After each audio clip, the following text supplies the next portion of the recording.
Hi, I'm Michael Hartman, I'm Naomi Liu. And I'm Mike Rizzo, and this is OpsCast, a podcast for marketing ops pros and RevOps pros.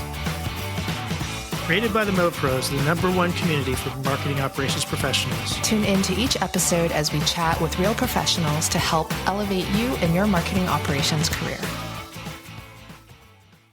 Hello, everyone, and welcome to another episode of OpsCast, brought to you by marketingops.com, powered by the Mo Pros. I'm your host, Michael Hartman, joined today by my co-host, Mike Rizzo. What's happening there in California, Mike? Weather's been okay, although the whole country feels like it's in turmoil. It doesn't matter where you are. But I'm in sandals today, so that's nice. Nice. Well, I'm making the very modern sort of man's uniform of a quarter zip. You got your quarter zip and a golf shirt. A golf shirt underneath that. Yeah. So, all right. So we are going to talk today, but we got a returning guest, and it is Raja Walia. He's got an interesting topic that we're going to talk about today about something I guess he's coined it CMO Ops, sometimes fractional. And so Raja, for those who are not familiar with him from last episode we had with him, is a founder and principal consultant at GNW Consulting, a marketing automation and CRM consulting company. GNW is the latest in a series of marketing ops and marketing automation consulting organizations that he's worked with. So Raja, welcome back, and thank you for joining us again today. I know, it's awesome. Thank you for having me back, and thank you for having us talk about this topic. It's going to be, it's definitely going to be a little bit of a confrontational one, so to speak. I wouldn't say confrontation. Do we need to mark this episode as having explicit content? Is that it? I think explicit opinions, maybe, I guess. It's all right. We've had to do that before. I think we have to do it with our last one with Andrea? I don't know. If Andrea's on the show, yes. Yeah, pretty much. But good. It's just part of the vibe, And let me jump in right now and say, for all the listeners, GNW Consulting is also one of our very first 3 sponsors of Mopsapalooza this year. So we have to thank Raja for that. We got hooked up at B2BMX. We had a great chat specifically around some of what we're going to talk about today. And then I was like, yeah, you definitely need to come hang out. So thank you. For sure. Absolutely. That's fantastic. All right. And yeah, so Mopsapalooza is, I've already gotten the dates off. So Mike, November, right? Yep. November 5 through 8. 2023. In case someone's listening to this after that, right? You missed it. Yeah, in 2024. All right. Well, let's dive in. So I think, this topic was something that you, Mike, you mentioned that you and Raja started talking about. You kind of both seem fairly passionate about it, and it felt like it would be a good one for our audience to listen to and see. You're calling it CMO Ops. So, Raja, why don't we start there? Like, give us and our listeners a little bit of a definition. Sure. Like, what do you mean when you say CMO Ops? So, I'll give you a little background about my background for people who weren't able to listen to the original one. But I've been kind of a dev. I've been an operational person my entire life, right? The consulting agency that I started, GNW Consulting, was driven and founded off of the fact that we needed to have someone, or we needed more operational, quote unquote, high level. If you want to call them executives, you can call them strategists, whatever it is. But that's why I kind of started GNW Consulting, because majority of my life, and we touched on this a little bit last time, was that operations individuals are usually translating vision into executable strategies from a tech stack perspective. So the idea behind, fractional CMO in a nutshell is that we have a vision. And one of my favorite quotes by Thomas Edison is vision without execution is kind of a hallucination. And that's the idea behind fractional CMO ops, is that you can have a vision, you can have a very clear and defined vision, but how do you execute and operate, for lack of a better word, on it? And one of the things that we talked about, and one of the things that, Rizzo and I kind of saw eye to eye, is that, right now we're in the process of running this kind of poll, but from my experience, personally, and other operational people, is that when we get 100,000-page strategy PowerPoint deck, it really results in us translating all of those items into functional components.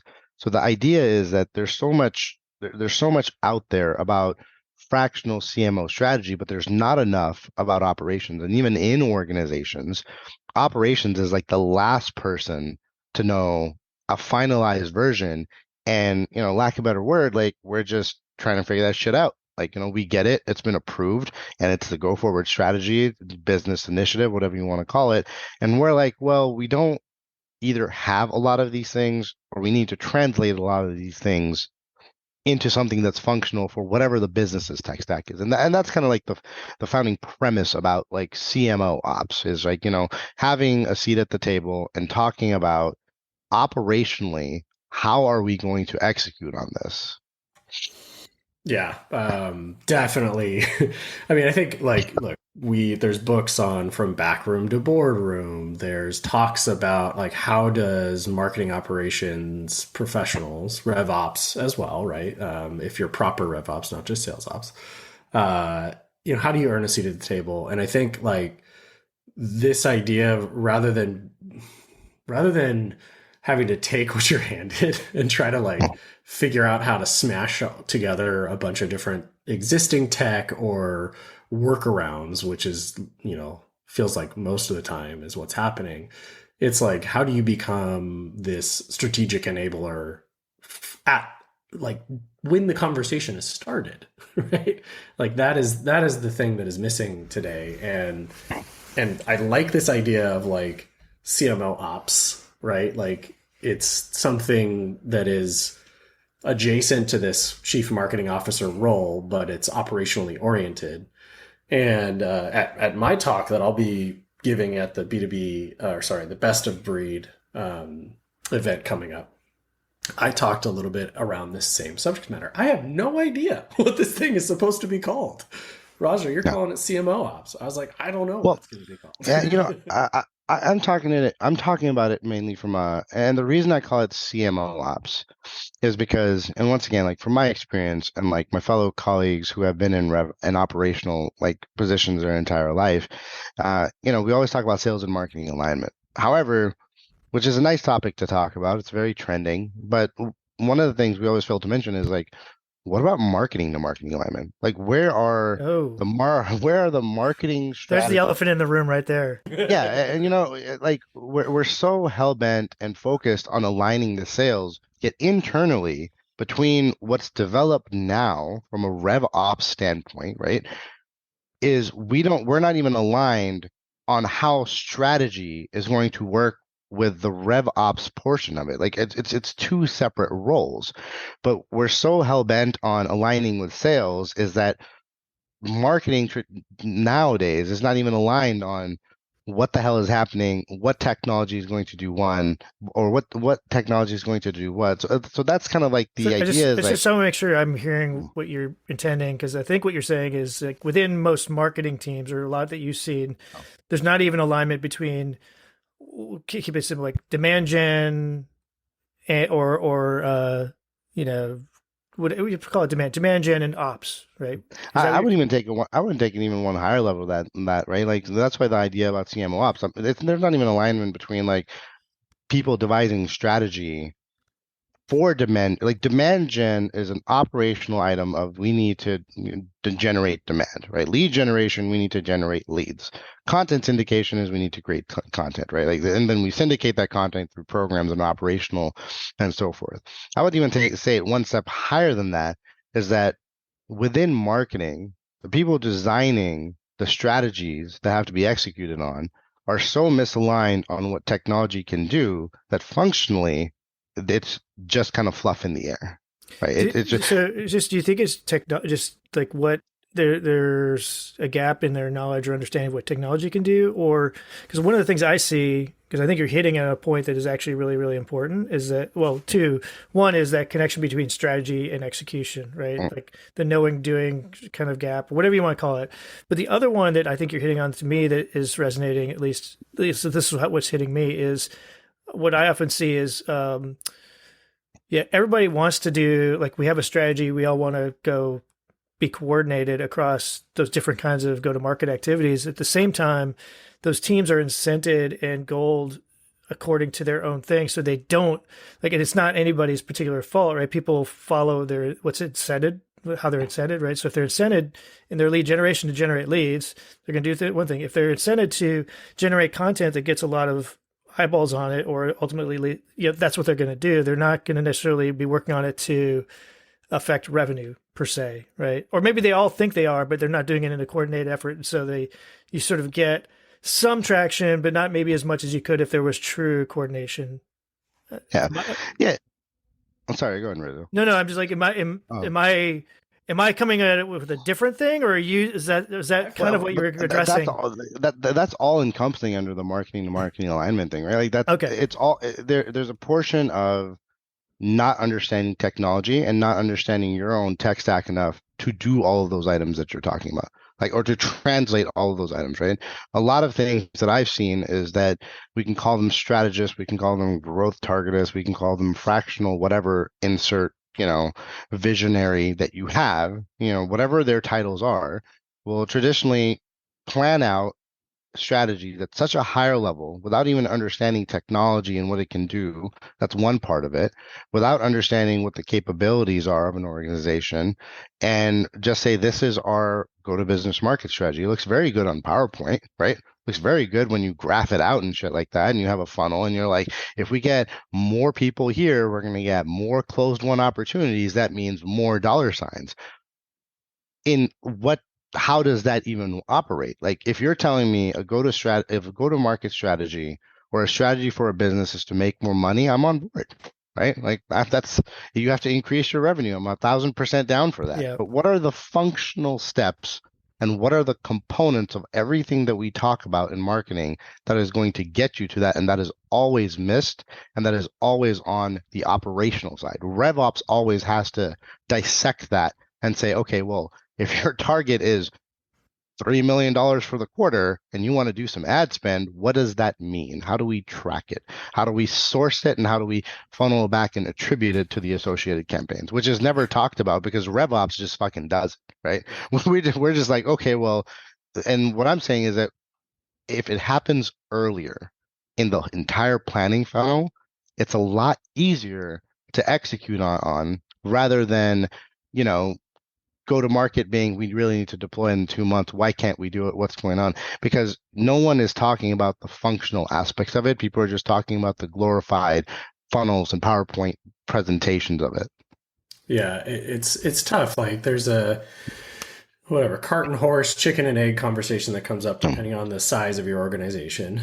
But let's just pretend for a moment we're talking about an organization that's at least been established for a few years, has maybe 50 or more employees. And I think this conversation is where like it needs to happen a lot sooner. There might be some flexibility in, or not flexibility, understanding in that, hey, in a startup, we might not have all the tools and resources. And so we have to be a little pie in the sky and then sort of operate within our limits. I would argue that that's also the case in many medium and larger organizations too. I think that is the case. And what I'm saying is I'm advocating here for the alternate, which is that conversation should be what I don't call it this. I use the phrase, the art of the possible all the time with folks, right? And educating them on, I've seen firsthand as a community builder and as a marketing ops professional, when someone says, hey, how do I execute on building out a community, or how do I execute on building out these programs or my go-to-market framework? If I sit down with a VP of communications, for example, and I say, hey, these are all the things we have access to, it creates this wonderful aha moment that takes place if and when that ever gets to happen, right? And they go, oh, you mean we could, host an entire virtual conference on this platform? Like it's meant to feel like an in-person, like things like that, where like, they didn't even realize, oh, I thought I could just run one webinar a month, right? Like it's stuff, it's like, it's so going back to what Hartman was saying, and that's some of the points you were making there earlier, Raja, were like, when you don't know what is possible, it is very difficult to try to think about, okay, well, how do I go to market? How do I implement strategy? How do I build a business around the tools and resources that I have, people or tech? right? Or you make assumptions about what's possible. Yeah. Which is what happens about, I want to say 95 to Yeah. 98% of the time, is you make assumptions of what's possible. Then, and if you think about a marketing to marketing alignment, right? Like we talk, once again, we talk about sales and marketing all the time, but marketing to marketing, it goes into a loop. Someone will design a strategy. They will make assumptions based off on it. It will get handed off to operations. Operations will say either we can do something or we can't do something. It'll go back into this loop until it turns out that really the go-to-market strategy is an email campaign, right? Like that's what we have to dumb it down into because we have this broader view of generating leads from an email campaign, or it's an omni-channel or multi-channel strategy, or it's a paid ads play, or it's a demand gen piece, right? So we run into this little suit of the circle of where we're just trying to catch up to our own marketing. And at that point, sales is just like, what the hell are you guys doing? And then we finally execute on it. And then we're like, oh, we need sales and marketing alignment. Like sales and marketing alignment needs to happen. But like we've already talked about this back between vision to execution to possible to back to what changes need to be made. And I think it would just be a lot easier in just general if someone who knew the rev ops side or operational side of the thing, and that's why I call it CMO ops, right? Is really it's a C-level executive that has operational experience to kind of either help or devise what's feasible in a company perspective, regardless of what size it essentially is.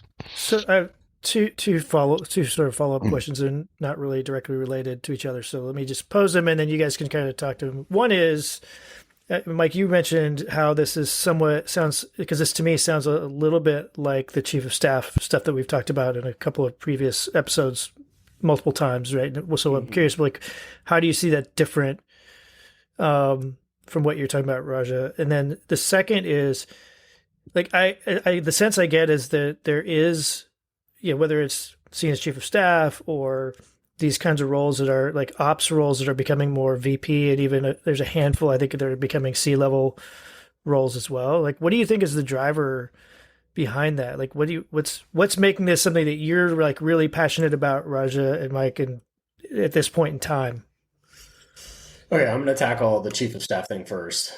I do think that the chief of staff can act as a facilitator in the how does your, like, I need to filter the quote unquote noise of the C-suite to what is possible. And then also take the inputs from the team on where are your constraints, right? Like, do you have limited budget, bandwidth, technology, all of those things so that I can act as that layer? Whether that is CMO Ops or chief of staff, I think they're sort of interchangeable in that regard. I think the difference is from the perspective of like, what is your responsibility as a C-level executive?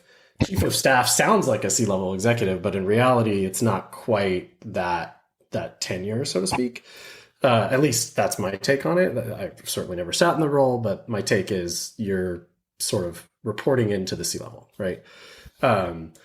Sure. I think on the CMO side of things, the dash ops is the only way that you'll ever have, like, let me just say, this is what I shared in this upcoming session that's coming out with the best of breed thing with Brinker. I said, briefly, I said, a CMO who has an operational background hired by a CEO who would like that individual to be an expert or have a proficiency in operations, they go to hire for that role and it's all great. But at the end of the day, the CMO is always going to be tasked with generating demand and helping to hit revenue targets, which means your operational proficiency will always take second seat to what needs to happen to the go-to-market, which means tech debt and all of the things that you can't go execute on and the efficiencies that you would like to put into place are going to take second seat to, oh, I got to get that campaign out the door.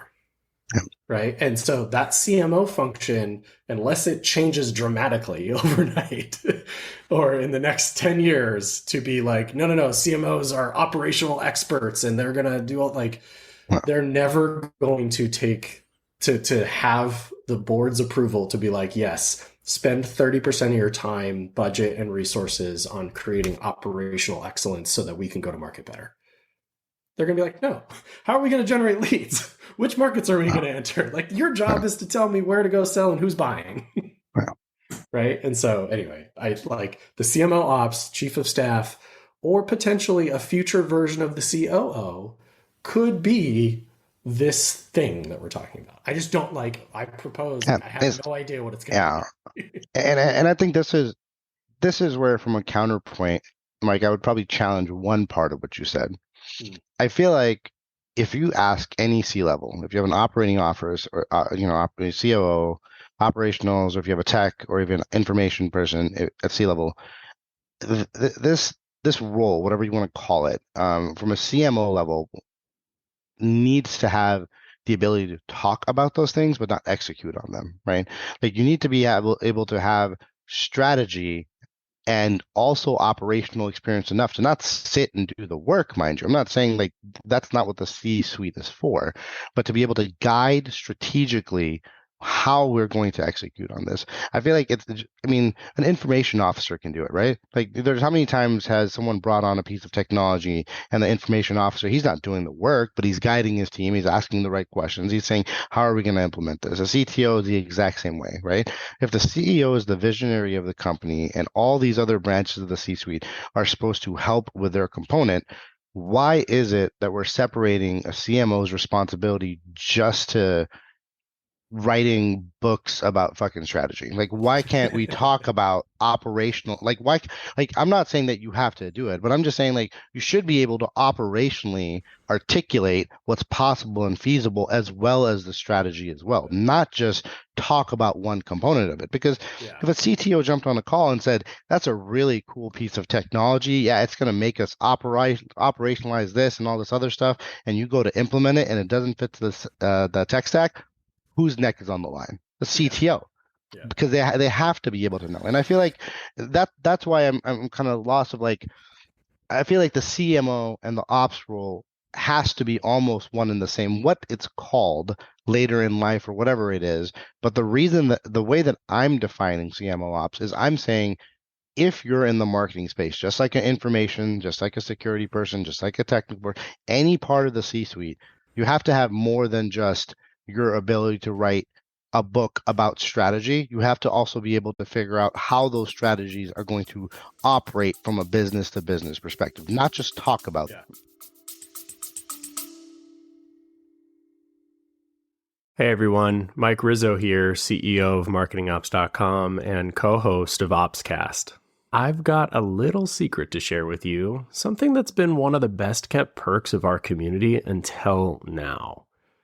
At MarketingOps.com, we've built a hiring program that's changing the game for marketing operations recruitment, and we're finally sharing it with the world. Our community is over 22,000 strong, and within that, we have over 4,400 members who are actively and passively seeking new opportunities. These are seasoned professionals with skills and experience spanning platforms like HubSpot, Pardot, Marketo, and so much more. Plus, we can help you fine-tune your outreach, targeting exactly the right candidates by region, years of experience, seniority level, or even agency experience. But here's the real cherry on top. When you hire through our program, your new team member gets a free membership or a virtual ticket to our annual conference. From day one, they're not just stepping into a new role, they're getting access to the training, networking, and support they need to hit the ground running. So if you're ready to unlock this incredible opportunity, it's time to let this secret out. Visit marketingops.com and find your next star teammate today. Thanks for listening, and as always, keep optimizing. So I like your term, Mike, of the art of the possible. It like what I'm hearing, and I'll just throw this out there. Like this feels like what you're suggesting, Raja, is sort of a shift in what we should expect out of CMOs, right? To be not just the person who can talk about brand and demand gen and writing copy and writing emails and building web pages and all that, but also one who can talk about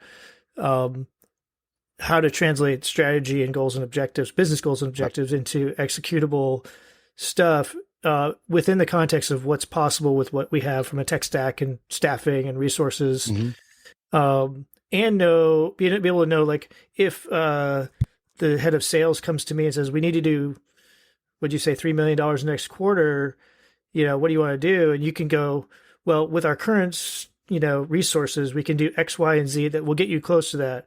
In the future, if you think this is where they're actually going, then we need to invest in this other technology and right. But that's, I think, the consultative approach, right? Yeah, but here's the thing, like, why is that like such a weird ask? I don't think it is. No. I'm not talking to you. I'm not talking to you. I'm saying just in general, right? Like, people are going to listen to this, and some people are going to agree, and they're like, I know, like, I've been in the game long enough to know, like, what they're going to say. Like, you need to define a vision, you need to strategy, but every other C-suite person offers more than just strategy. They offer a certain specialty and a skill set that you also have as a C-suite person, right? Marketing is the only ones talking and writing about and releasing books about all of these topics with no indication of how to implement these, right? The implementation has always been, traditionally on the operations person or an IT person or whoever they can get to freaking sit there and like do the job, right? Right. But what I'm saying is, and not particularly to you, I didn't want to come across that way, is like, I feel like that's not a hard ask. I feel like that's an ask as a C-level person who's in the day to day today, as something that there's so many pieces of technology and there's so much stuff out there, and marketing always has like shiny object syndrome because we've never had these pieces of technology before. So we start investing in all this shit, and because we're looking at reading a Google top 10 reviews on what you should invest in 2023 and 2024, but we don't ask the fundamental question: is, does it, just like a CTO, does this fit into our company's vision, and does it cohesively integrate into our company's tech stack? Because we will just straight up buy shit. You know what I mean? Yeah. Like, we just need one good pitch, and we're like, yeah, ABM, one to many. I'm all about that life, right? So, and what I'm saying is, like, I don't think that's a tough ask. I feel like that's almost needed in order for marketing and RevOps to have a seat at the table. That's almost a requirement that you have to know a little bit more than just fluff talk and strategy. Totally, and I think we're saying a lot of the same things, honestly. It's I'm not. We just don't know what to call it. Yeah, we just don't know what to call it. Yeah. Like the future, like I'm challenging that the CMO, today's CMO would struggle to fight for, if you think, I've got one pool of money to use on people and technology, and then go to marketing spend, right? And so all three of those things are things I have to think about. What staff am I going to hire? What tools am I going to buy? And how am I going to actually like put it into the market? When the board or your CEO or whoever it is that you're interacting with is saying now, like, how do you go deploy that? And you happen to be somebody that cares a lot about, like, well, we need to go buy a data warehouse, build a whole data infrastructure and a data lake, and then a process that integrates all of these data tools so that we can have a more efficient and effective go-to-market strategy. They're going to be like, wait a minute, like, that feels like you're not generating enough. Like, so how many leads are you going to give me? Right. Yeah. And it's like, so it's going to be a challenge is all I'm going to say. And like, I'm not saying that the CMO can't become this thing in the future.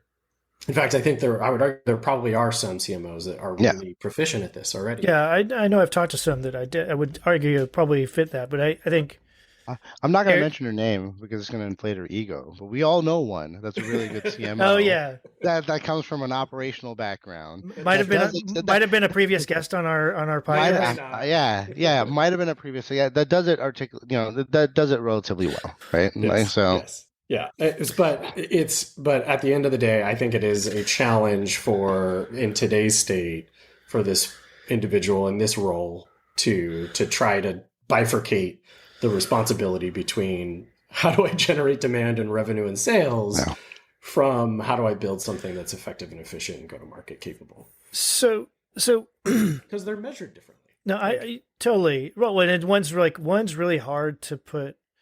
Like, you shouldn't measure your CTO and your CIO on their ability to generate revenue. Yeah. But once again, it's the same thing across the board, right? Like, it might be difficult to do, but I feel like in today's day and age, ultimately, like, I almost feel like it's a requirement for everyone to know more than just, an information officer is not going to tell you why CRMs are not going to work, right?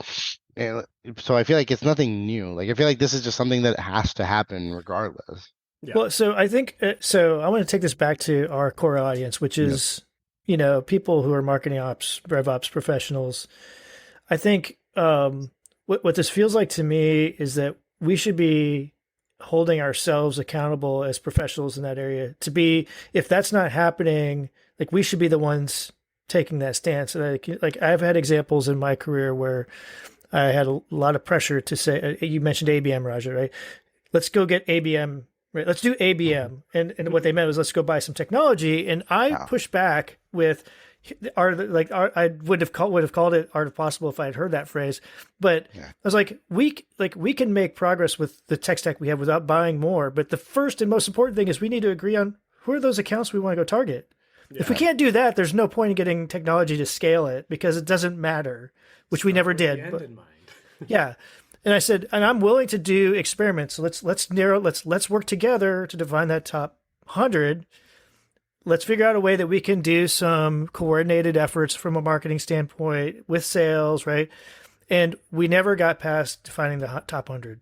Yeah. We never got to that. And so and that's why things like one to few and one to many exist, because the entire concept about ABM was to have a targeted solution on a one-to-one basis for accounts that are similar. Well, people didn't want to do that because it was a lot of effort and work. Then they released one to few, which is like, all right, we can be a little loosey-goosey. Right. And then they came out to one to many, which is just casting a wide net. I'm like, isn't that just technically marketing at that point? Like you're just casting to 5,000 accounts with no personalization and no target. I mean, that's just marketing. Like you're just you're not doing anything new. You identified your buying audience. Yeah, and you're sending them. Yeah. My TAM is the whole world. And right. Here you go. But I think attribution is another one where I think every place I've been the last 10 years has wanted to do some version of what you would call attribution modeling today. And, there's technologies out there, no disrespect to any of the vendors out there, and ABM technology or attribution is like, sometimes those things, you got to like, what's the purpose of it? Like, so I think what I guess I was suggesting is people in the roles that we're in should also be voicing, like they should be standing up for, hey, like I hear what you're saying, and this is what, like, don't just say no, right? It's like, no, I see what you're running, you get to it, and we can get you partway there, whatever that is, with our existing stuff by doing these things, right? And it becomes a more of a consultative approach as opposed to a yes or no, right? And there's trade-offs, right? You got to talk about the trade-offs. There's no right answer. I'm a huge believer that there's not almost, with exceptions out there, I'm sure, right? There's virtually no decision you will make, especially in the business world, that has a very clear yes or no. Mm-hmm. There's always trade-offs. And that, by the way, includes all the things like compliance with privacy laws. And I'm saying that, like, I'm not joking. Like, there's trade-offs. Like, are you willing to take on the risk of getting a fine? And like, that's a real, I think that's a real decision people need to make. And not every company thinks they have that decision. Yeah. So, well, I'm going to red card one part of that, what you said. Just one part of that. And I feel like from an operational perspective, we can ask, and I'll tell you 100% from a junior operations person to have, now have a senior operations person, we can voice opinions as much as I've 100% voiced my opinion on this, right? I've been in consulting for over 15 years. Like, I'm very good at voicing my opinion on this. But the idea is that the voice will always fall on deaf ears if there's not an operational or a leader, a executive leader that is pushing it down. If they don't have the ability, because I can tell you examples upon examples of where it makes sense, but IT always has a decision, or the chief technical officer always trumps a CMO. Why is that? Is because the CMO can't talk to it at the same level as a technical officer, right? Like, how many implementations have you done of a tech stack where a marketing person really wants to do it, and then all of a sudden they just get trumped? Just had that happen in the last 12 months, right? And the reason is, like, as a junior operations person into a middle or a senior, whatever you want to call it, is We can voice our opinions all they want, but once again, when you go to the very, very top again, there has to be someone that can articulately explain the reasoning why. And if it's not there, it's just going to get sidelined because no one's going to listen to the senior, marketing operations managers that's saying, hey guys, I don't think we can run email because we don't have a marketing email tool, right? Like, they're like, we don't have a marketing automation platform. How are we going to send email? They're like, no, let's just use Outlook and send it out. Like, everyone's Right. doing it. I read this somewhere, right? But it's not going to work up until the point where shit hits the fan. And then it's going to circle all the way back up, and all of a sudden you're going to see a bunch of job changes in LinkedIn happening. Like a reorg of like executive alignment happening because it got so far down track that by the time you tried to execute on it, it didn't happen, and then all of a sudden there's a reorg. Yeah. I honestly I think yes, for our audience, it's important for you to keep trying to voice the opinion. Yeah. I think it's going to consistently be hard, to your point, Raja, on like falling on deaf ears. But if you don't try, then you're never really going to get anywhere, right? Yeah. And I think we're continuing to advocate for this idea that, hey, you're not a button pusher, right? You're not just supposed to take the order and like put it in and fulfill. It should be brought with rules and guidelines. And I don't know about you, Raja, but like some of the things that I think about that help put in some of the practicality around, well, where do you go, right? Whether you're junior, senior, or you're a CMO, how do you start to put in something that allows for that checks and balance to happen? Yeah. Maybe it starts with documentation. Maybe it starts with, here's what we have at our disposal, right? The things that we can do. If we're going to go to market, these are the core data policies and practices and data points that we actually want to use in order to create campaigning. So don't come up with the pie in the sky campaign until you're first informed by what it is that we actually have at our fingertips. And I think a lot of that just starts with documentation, right? Like and I don't mean build it by yourself. Like, go sit there and write it all down. Like, go talk to everybody and be like, what are you doing? How are you using the tools? I was just going to say, like, asking really good questions is an underrated skill. Yeah. So I think it can. Here. I'm going to read this quote from Simon Daniels over at Forrester. He says, although the flood of tech is helping solve some problems, it's creating others. In particular, B2B organizations are buying RevTech faster than they're refining the go-to-market processes that the technology has been brought in to enable. Right. And truth. Hashtag truth. Right. And I'm proposing like that right there in my talk and for this conversation right now, we're all saying the same thing. Your biggest opportunity is to figure out how to stop buying RevTech faster than it is meant to refine the go-to-market process. Yeah. And start figuring out how to help refine the go-to-market process before you go buy RevTech. Yeah, because you might find that you don't need it. So one of the books that was really sort of significant in my career was a book, and it's now probably 15 years old, maybe more. It's called Execution, subtitle The Discipline of Getting Things Done. Yeah, I know that book. Yeah, do you like it? Is it one you like or not?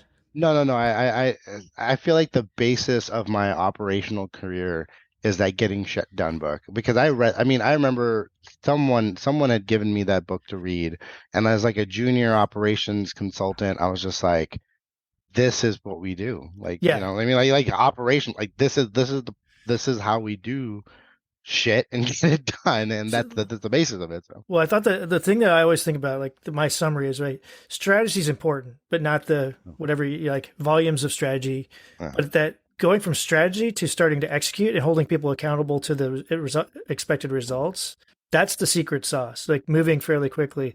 And the way I equate it, and I'm not a sailor, so if I get this analogy wrong, I still use it anyway. Like strategy tells me you're at this point and you want to get to that point, and so generally the direction you want to go, but all you really know when you start is what are the conditions where you're at. So you're going to start heading in that direction, even if that means you're tacking off a little bit.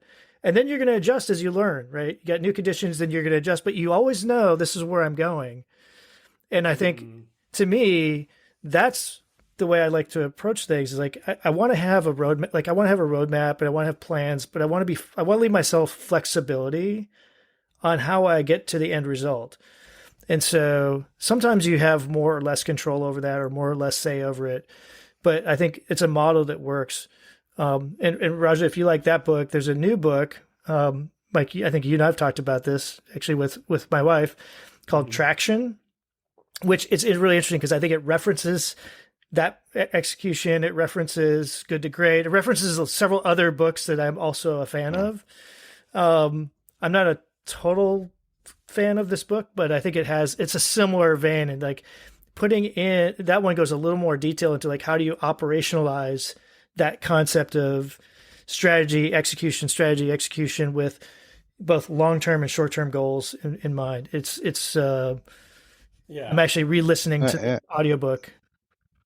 Yeah, I mean, I'll definitely pick it up. I feel like it's tough to talk about strategy without pissing someone off today in day and age, because I feel like the modern day. How about we talk about best practices? Then you just piss me off because I feel like it's the same thing. I feel like you cannot, just like in Facebook, you cannot log in and throw a stone until someone's talking about growth hacking or appointment settings and getting you 500 appointments. I feel like you cannot log into LinkedIn to have someone with no operational experience talk about strategy and marketing, go to market targets.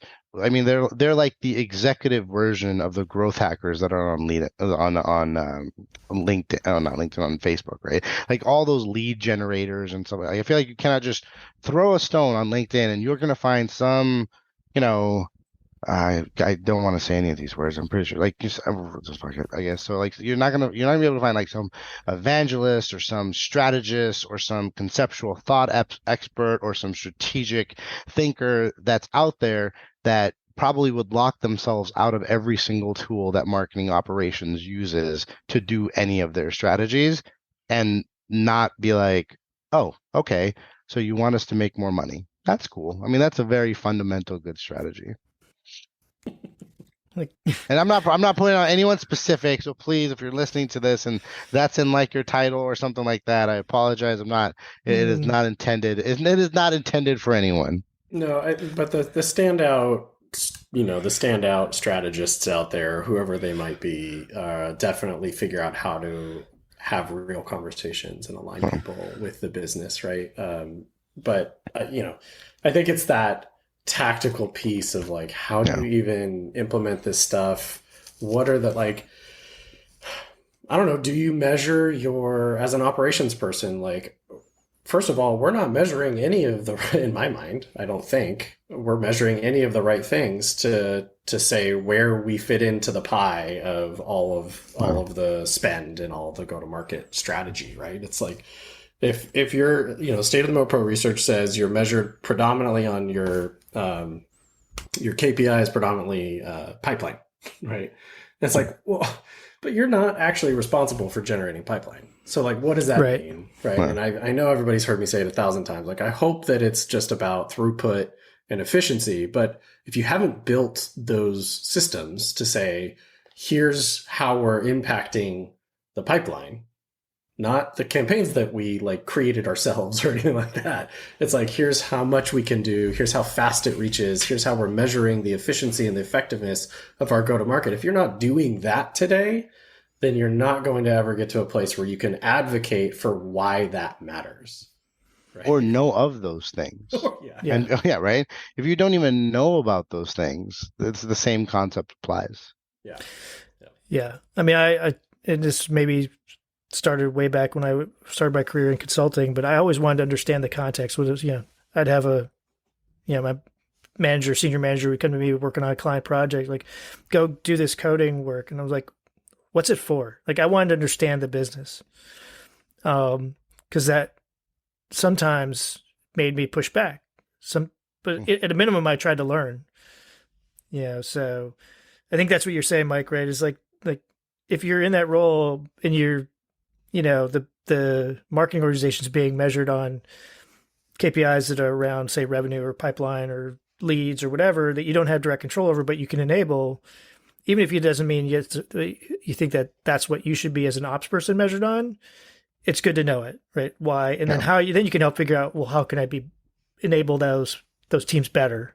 Yeah, and it just helps you unlock, more questions, right? Like when you start poking into like, well, why, how long does it take for us to launch a campaign down to seeing the first lead put into the hands of the salesperson? Like when you start analyzing the business in that way, you're doing something that really no one wants to sit there and take the time to do, but is like incredibly insightful and helpful. And so, you might not actually be measured on it, but you knowing it is an entirely awesome and kind of dangerous thing, right? Like you create like this, I don't want to call it a total moat, but like it's something that you have access to and not everybody does. So Raja and Mike, so we've gone around and around on this, like, so where do you what do you think is the future here on all this? And like, yeah, I know one of the things we didn't get to yet, and maybe we can hit on it here, is that maybe this is an opportunity for some fractional scenarios. But like, what do you think the future is for this? Like, where do you think it's going to go? Mike, you're speaking or presenting at something coming up. Raja, I don't know if you're doing something similar somewhere. So how can people learn more about it? That's a tough question.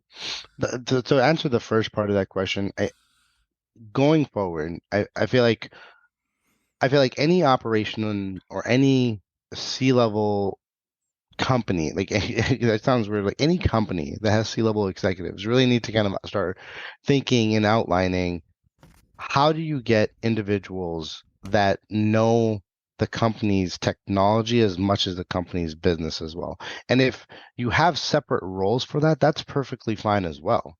But at at an executive level, no one's going to say, oh, and I know someone's going to say, because I've been on calls where like, oh, well, let's just listen to the operational people because they obviously know what they're talking about, right? Like someone's going to say that. And that's not what I'm saying. What I'm saying is that either it's a hybrid role or it's a role, but the concept of operational execution has to be incorporated at strategy in order to, you know, in order to devise a plan that works, and you're just not stuck in like this loop of what's possible just because we designed it. Well, we designed it already, it's been approved, let's get it out the door.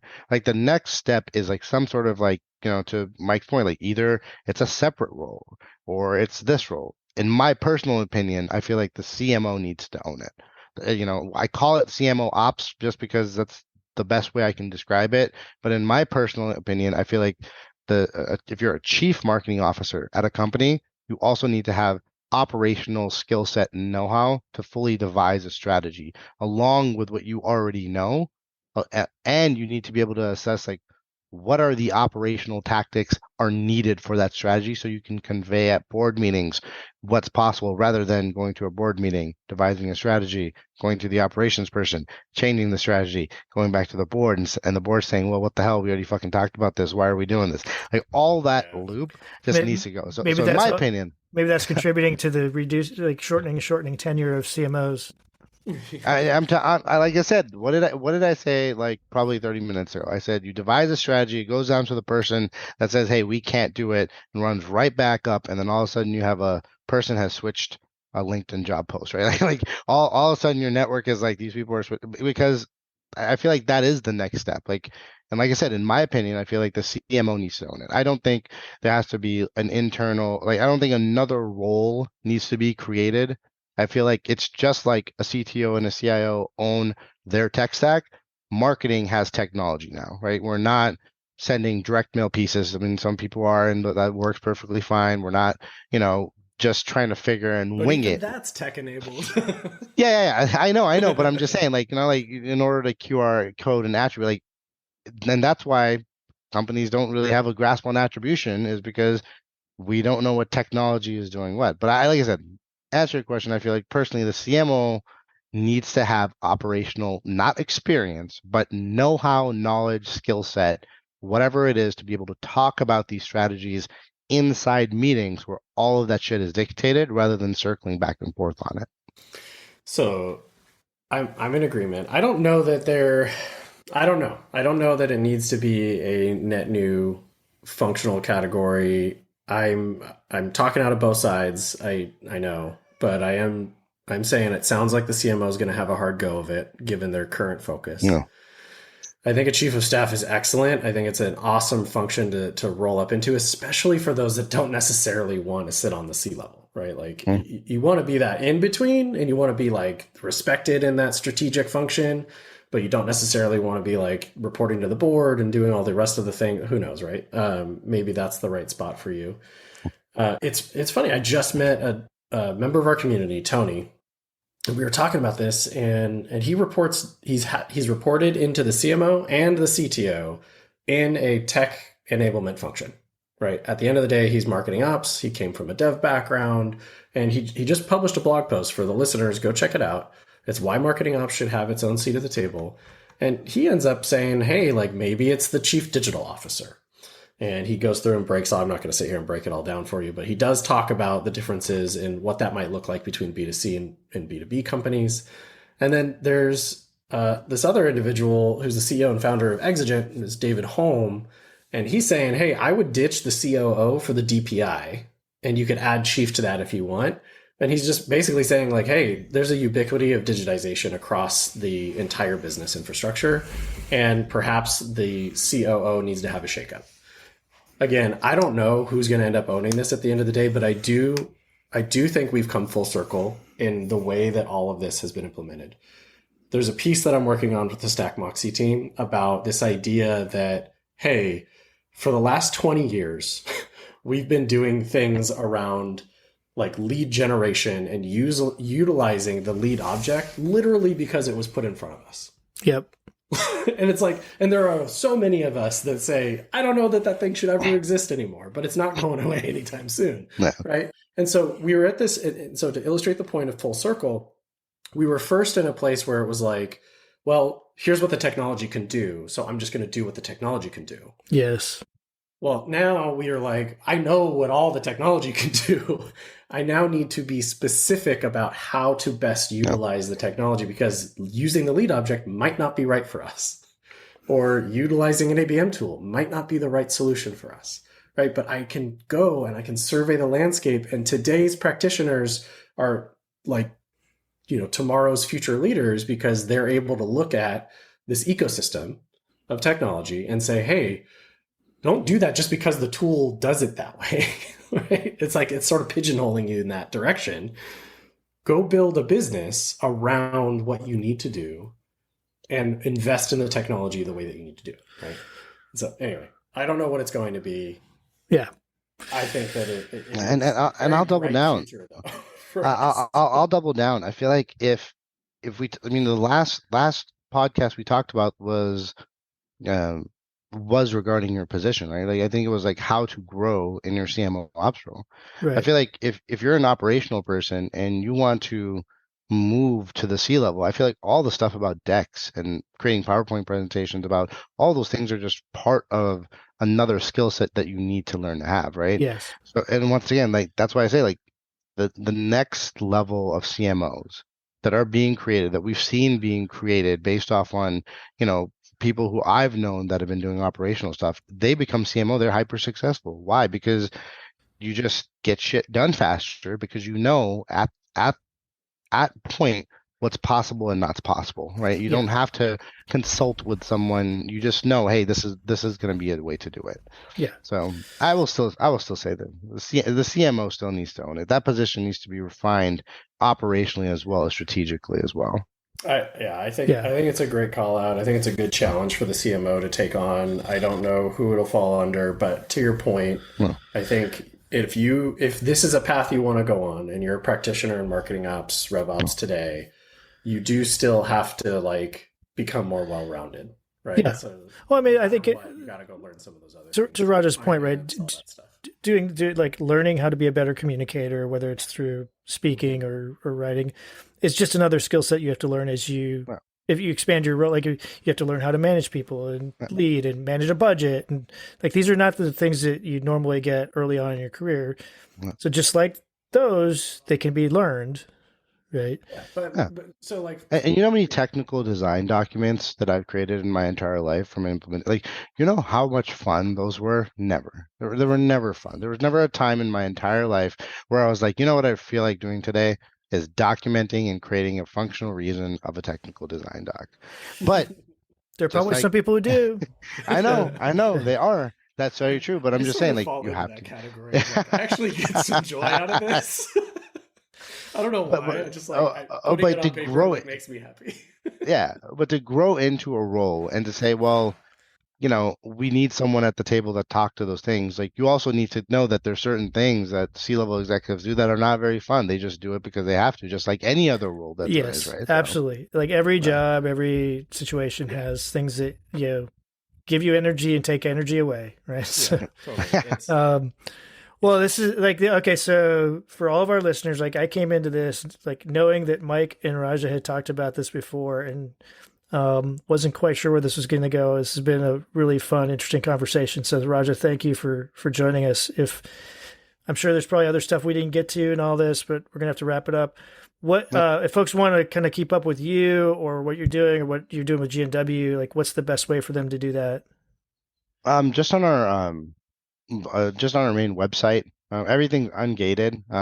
We can talk about how I don't believe in gates later in life, but everything's ungated. They can look at everything, they can review everything, and if they have any questions, you can always feel free to reach out to me on LinkedIn or connect with me on LinkedIn. Or if anyone got mad about me throwing out random stuff and they want to yell at me, connect with me on LinkedIn, shoot me a message.